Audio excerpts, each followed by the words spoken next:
Here we are at the Beachcomber project. We are right now standing in front of the closet that we have the hot water tank in. So the reason we've chose to use a closet space to put the hot water tank in its header system is simply because we have no basement in this house. So we had to get creative on the spaces where we put mechanical equipment. In this particular case, because we like to design our homes around building efficiency, long-term quality, and simplicity, we've put in an electric hot water tank. But with this electric hot water tank, from here down is pretty normal, but from this point up, we have a heat pump system attached to it. And this is the Rheem Proterra, which is a hybrid, so it's electric heating, but then it's got a heat pump, and the heat pump gets you about 400% efficiency.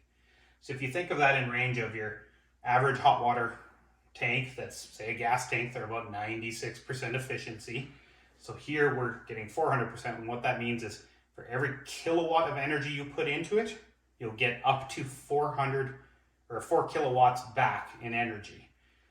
So that's pretty high efficiency. And the other end, what we got going on here is all our manifold systems. So we've ran a home run system, meaning our water line runs to every fixture. So we have a hot and a cold to every fixture, continuous with no joints, no T's or elbows in it. That just reduces any chance of future leaks and problems hidden in ceilings and walls. So everything's exposed here. So if there's a leak, it's most likely going to happen here where the joints are. But we have a shutoff valve on every fixture. So if a particular line were to decide to leak in your ceiling, you shut it off here. The rest of the house is functional, but that line is shut off and isolated.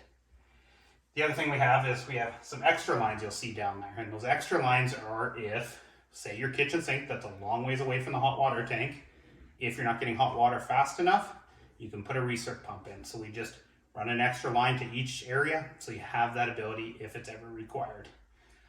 Other things we like to do as a standard in our mechanical spaces is everything is lined with a 3/4 inch birch plywood. It's got a lacquer finish on it. So that just makes solid backing for everything to mount to.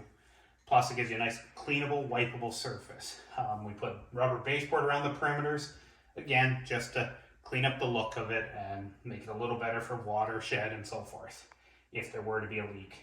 Other things like plumbing cleanouts, quite often they get turned into walls and hidden, and everyone just covers them up. We require that they are put in locations where they can be accessible, so if you ever actually had to use them, you can find them.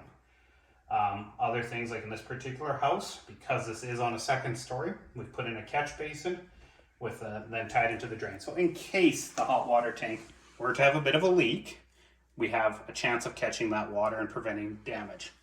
The other end is, with that said, this hot water tank has leak protection on it. So if it scents water around the bottom, it'll actually shut it off.